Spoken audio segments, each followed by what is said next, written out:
As a deer hunter, I want to know all I can about America's favorite big game animal. That's why I became a deer farmer. Without deer farms, we lose our greatest resource for research and whitetail management. With them, we gain more knowledge than ever before.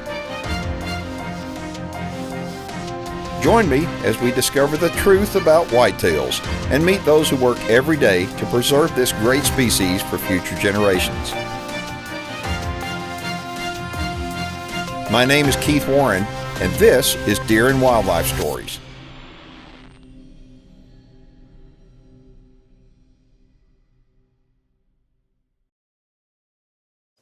Welcome to the beautiful rolling hills of eastern Ohio, everybody. It is early August, and we've had a bunch of rain, and I mean the whitetail deer here are absolutely fat and happy. Today, we're at Dakota Whitetails, and we're going to show you some giant whitetail bucks.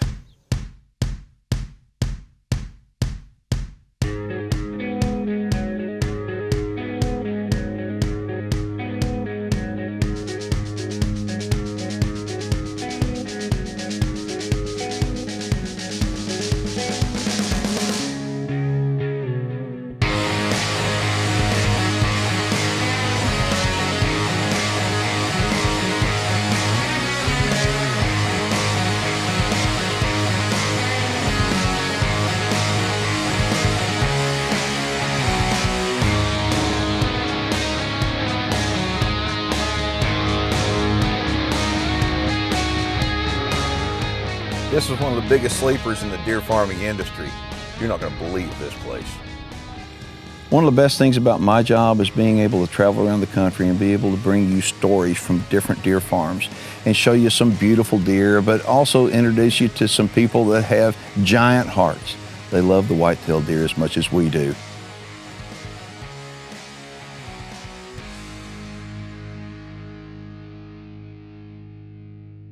Hi, I'm Jim Moses.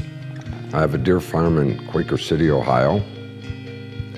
I spent my adult life handling dogs at dog shows as well as breeding dogs. Hey, good boy. How's the puppy doing? Since my retirement, I've become an avid deer farmer for the last 12 years, and that's pretty much my passion. I've been a hunter all my life, and I've always tried to manage whitetails, and I'd lease land with a bunch of my friends and came to the conclusion that if it wasn't high fence, you couldn't keep your big youngsters in or inferior deer out. So that really got me interested in trying to breed whitetails myself. And it's been a real pleasure.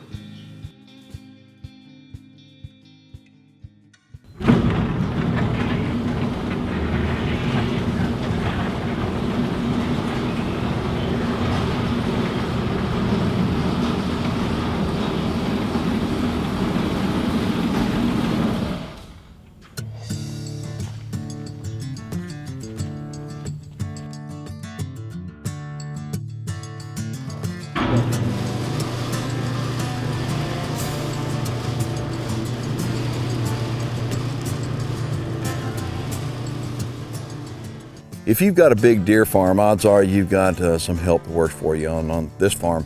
There's a fellow that works here named Eric, and his wife Amy also. They live right here on the farm and they work together on the farm, and Amy is very involved in the bottle raising of these doe fawns.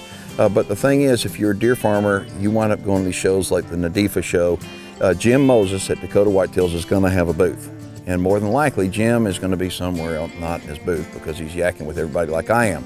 But the guy that you're going to find in the booth is Eric. And Eric knows probably more about the deer than Jim does. And the reason why is Eric spends 24/7. He's here 365 days a year. He knows these deer inside and out. And so if you come on a farm tour, odds are you're going to wind up not just going with Jim, but probably with Eric too.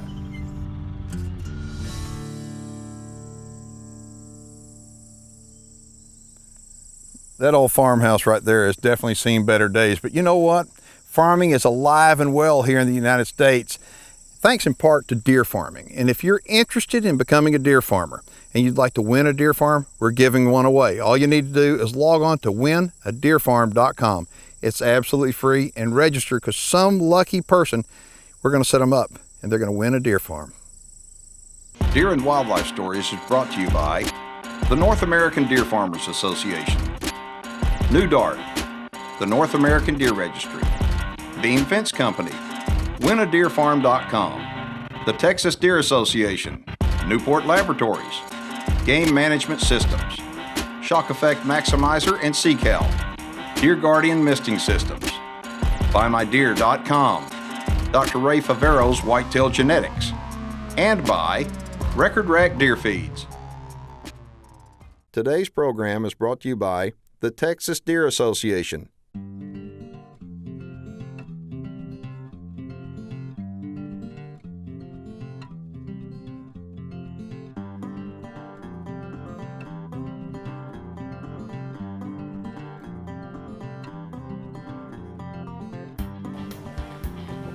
Hello, guys. What are y'all doing? Morning. Good morning. No, it's coffee. It's not milk. It's coffee. Don't you bite my finger. Bottle feeding fawns, you start out, most guys do 3 a day. In other words, once every 8 hours. They're just like little babies. And so for about a month, you hit them with 3 times a day. And then after that, you can hit them 2 times a day. And you give them some feed to where they start eating normal pellets. And then after another 30 days, you wind up hitting them 1 time a day and just basically wean them off, give them more and more feed. Currently they have feed and water, and they start nibbling on that during the day, but you wean them at about 90 days. The fawn barn here is pretty elaborate. It's big, and it has individual stalls. They're all numbered. What happens is after a baby is born, the fawns will stay on their mama for a day or 2 to get good colostrum. Once they get good colostrum, they'll pull them out, and then every one of the fawns goes in its own individual stall. And it stays in here for about 2 weeks. When you bottle feed a newborn baby, you have to stimulate them to pee and poop. They don't know how to do that. Their mama in the wild stimulates them to pee and poop. And so after about 2 weeks, when they understand that once they get fed, they pee and they poop, then all of a sudden they take them and they can take them out of the individual stalls and put them together where they can bottle feed them all together.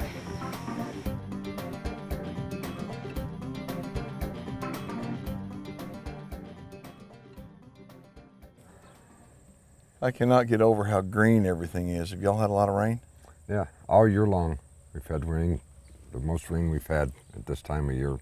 And your pens are so big. I look at it and I think, I want to talk about your 1-year-olds. I mean, we have seen lots of 1-year-olds. And the one thing that I notice in every 1-year-old pen, I know the reason why you've got an older deer in there with them, but it's, you've got, what, those are 3-year-olds that are in there? Sir. Yeah. So you've got 1 3-year-old in every single one of the yearling pens. Explain to everybody why you have them like that. Well, as they start to polish up and the testosterone gets going in them and they want to start getting feisty, that older buck with the bigger rack and bigger body, he calms everybody down, and you end up with a lot less fights with the yearling bucks.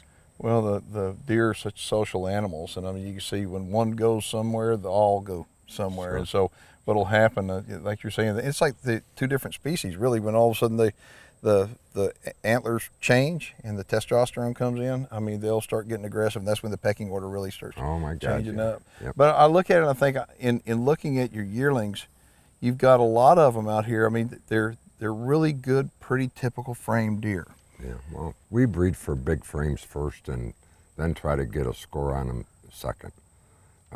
It's a hard thing to do to get the blood flow and keep them typical, but you know, that's what the majority of true deer people really want. Is they don't want the highest scoring deer, they want big, beautiful deer. I think that's an important thing to point out too. You know, a lot of people will say, well, what's he score? You know, when they talk to a hunter, what's he score? Anymore, it's in the deer industry now, we're going off of what does he look like? The first word you ask. Yeah, what does he look like? And so what we're looking at here, these yearlings, and all the yearlings that we've been looking at, are really pretty yearlings. Now let me ask you this, as far as your opinion goes on yearling deer, when do you make a decision whether you want to keep him in your program or not? And what I'm getting at is that some of these yearling deer you look at are exceptional. I mean, look at these guys. But some of them just aren't like that. But at year 2, that one that isn't good, like say one of those out there, he may blow up because they've all got great genetics. So what's your opinion on that? Wow, The biggest yearlings are usually the biggest 2-year-olds, not maybe the biggest in the pen. Very few go backwards, but there's so many of these youngsters that maybe are 4x4 that score 140 inches. They can sure shock you if they've had any setback or born really late and missed the first cycle and got bred the second time around. They'll end up being just beautiful, and as 3-year-olds, they can really be monster, beautiful, typical deer. If somebody out there wants to get in the deer industry, or you're in the deer industry and you have not come out here, you need to come to Eastern Ohio and take a look at this, because I think they're going to be blown away. Thank you. Actually, some of the better breeders felt sorry for some of the bucks in Sun Dragon's pen. He said on anybody else's farm, they'd be monster breeders, and they looked insignificant next to him. So Yeah. it was their misfortune. Well, we'll see Sun Dragon here in a little bit, I'm sure, but right now, I am just extremely impressed with your 1-year-olds. They're beautiful. Well, thank you. Hey Keith, a couple of years ago you gave away a deer farm on your show. Is there a chance you may do this again? I'd love to have a chance to win a deer farm. Sincerely, Cole from Florida. A couple of years ago we did give away a deer farm right here on Deer and Wildlife Stories, thanks to some very good donations from our sponsors, and we're doing it again. That's right, this year we're going to set somebody up as a deer farmer. All you need to do, it's absolutely free. We're going to provide deer, a dart gun thanks to New Dart, feed thanks to Record Rack. We've got fencing we're going to put up. We're going to set somebody up as a deer farm, absolutely free. All you have to do is have a little piece of land, and we're going to come to you and set this up. It's free. Go to winadeerfarm.com right now and register. Tell your family to register. Tell your friends to register, because somebody this year is going to get lucky on winadeerfarm.com and actually win a deer farm. Cole, great question.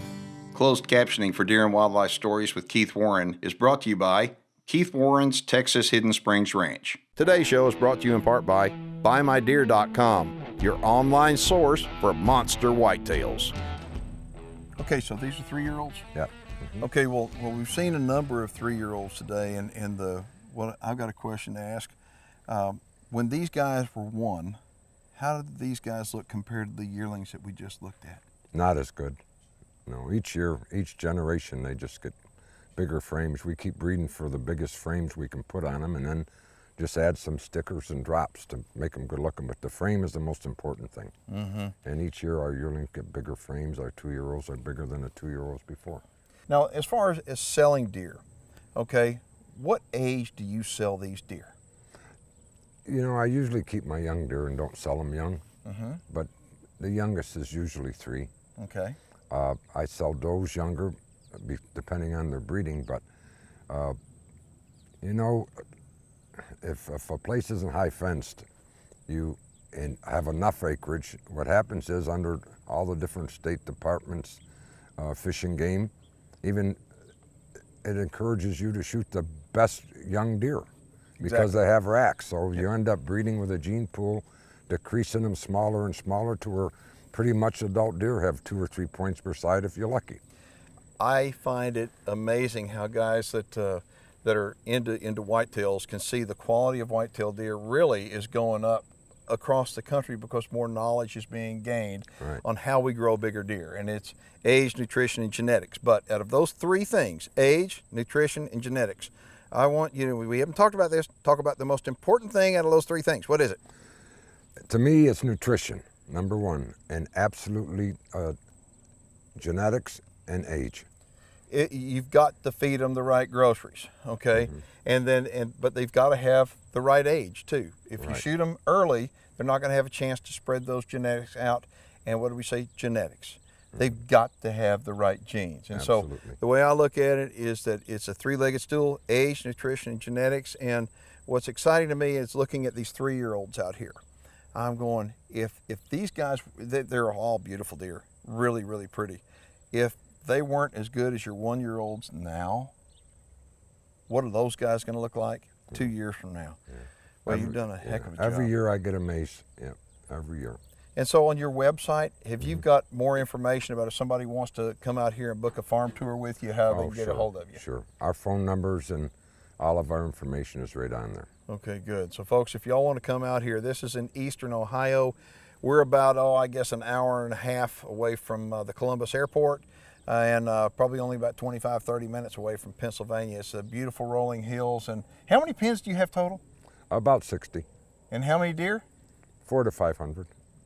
400 to 500. Lots, yeah. Give or take 100. Yeah, Okay. well, yeah. But he's got some great genetics, and he's got some really nice deer. So come out here. I would highly recommend do so, and bring your family. Okay, if you've got a wife, bring her. You got a girlfriend, bring her, because when they come out here and they wind up seeing the operation, they see everything from the big deer like what you're looking at right here, to the does, and of course the fawns. I mean, it's hard not to fall in love with a deer farm. This is beautiful. Okay, we've been holding off and holding off. You got to take me to see sun dragon. Okay, we'll do it. All right. Now it's time for the Beam Fence Minute. On your property, if you've got some old barbed wire, some old woven wire that's been there for 20 years, that's rusted up in the ground, we've got a wire roller that'll get rid of that wire for you, roll it back up. It'll do it efficiently and quickly and labor saving. We've designed a machine, it's called the Roll Master. What this machine does is it will recover all this old wire, barbed wire, smooth wire, and also a little roll up page wire as well. It's a hydraulic machine that operates off your pallet forks or your front end of your tractor. It's safe, it's easy to use, and it's really efficient. It'll get the job done real quick for you. This product is called the Roll Master. If you're interested in this product or other products that we have, go to our website at beamfence.com. All right, so this is a pen of 2-year-olds in? Boy, Yep. they're good looking. Look who's coming. That's got to be sun dragon. Oh, yeah. Holy smokes. Now, how wide is he, do you think? A Golly. little over 40 inches inside, and he was 59 and 5/8 outside. He just missed being 5 foot wide Oh, by my 3/8 of an gosh. inch. My gosh, what do we have here? Somebody poking at me. Yeah, we've Must got be a deer door on the in the backside. Okay, but no, I sit here and I look at sun dragon. I'm thinking, now he's huge, and there's no doubt. I mean, he's got that look that he laid out like that. But he's how old now? 6 now. Okay, so he's going backwards now, because Just I a know a shade, couple of yeah. years ago, you had a video that was throughout the industry that blew everybody's Yeah, mind. that was last year at 5. He was a monster. He was unbelievable. I mean, but look at him. He looks. He's the same shape. I mean, he has this big frame. Yeah, he won't score quite as much. He scored 558 inches last year. my goodness. But again, He'll score a little less, but he still has a huge frame. yeah, who cares what he scores? Just Yeah. look. I mean, look at the look. I mean, he's just got the frame. But these other guys in here with him are 2. Yeah, that green 51 is his 2-year-old son, and we're real proud of him too. He's going to have a huge frame and really long up tines. Wow. And so He as has far a as couple other sons in his pen too that are big frames. and they're out of him. Yeah. Okay, but there's breeders throughout the industry that have now, I mean, when you released that video last year, it blew everybody's mind, and people started breeding with him like crazy. But you've been breeding with him, and I want to point out that a lot of guys that have got big deer wind up writing a check and just buy them, okay? That deer right there, sun dragon, didn't get bought. He got made. He was born right here. Right. His mama was born right here, and Jim Moses has got it going on right here, because he's producing deer like sun dragon and all these other deer that we've been showing you. But this is unbelievable. So as far as, let me ask you, what's going to happen to sun dragon? I mean, you're just going to keep him. I mean, he's a franchise player for your farm. No, he'll die here of natural causes, I promise you. I mean, that deer right there, and no matter how old he gets and no matter how decrepit he gets, still genetically, you can tell that deer has got what it takes to be a monster. Now you can tell how come he's called a franchise deer. Right. That really, truly is a beautiful deer, Jim. Well, thank you. Something else that I'm noticing here too, I look at the way that you're feeding deer. These feed troughs, the way that you see them eating right here, there's not a kernel of grain that goes uneaten. They all have plenty of room to come in and eat. There's not one going to dominate a feeder, even though sun dragon's right over there chowing down. They're not going to dominate a feeder. Everybody gets something to eat, but you can monitor how much feed that you're putting in these troughs, how much they're eating, and every day you get a good close look at them to see. Check their health. Yep. So folks, if y'all want more information to get a hold of Jim Moses, just log on to his website. Jim, these are beautiful deer. Thank you. Thank you much. You know, coming here to Ohio is a real blessing. The weather's nice, the country is beautiful, and yes, they have some giant deer. I appreciate you watching today's program, and if you have any questions or comments at all, please get in touch with me. I'd love to hear from you, and I promise you, if you spend the time to get in touch with me, I'll spend the time to respond to you. I'm Keith Warren, and thank you for watching Deer and Wildlife Stories. What you're about to see is graphic in nature, so viewer discretion is advised. Last August, many of Texas's deer farmers were forced to kill hundreds of perfectly healthy deer in order to test them for chronic wasting disease. To date, approximately 600 deer have been killed, and the killing isn't over. What's worse is that out of all the deer that were killed, not a single one of them tested positive for chronic wasting disease. I don't know about you, but to me there's just something wrong with the picture when you start killing perfectly healthy deer to test them to make sure they're not sick with chronic wasting disease. Now, CWD has been around for over 50 years, and I'm a believer that CWD, it needs to be managed from science-based management rather than from a political agenda. And I think that we ought to learn from states that have been battling CWD for more than 50 years, and they themselves say that there's nothing they can do to manage it. What they need to do is just monitor it. So again, I think that we ought to base our CWD stuff all on science and not on a political agenda. If you'd like to find out more about chronic wasting disease, let me encourage you to go to the website cwdmyths.com.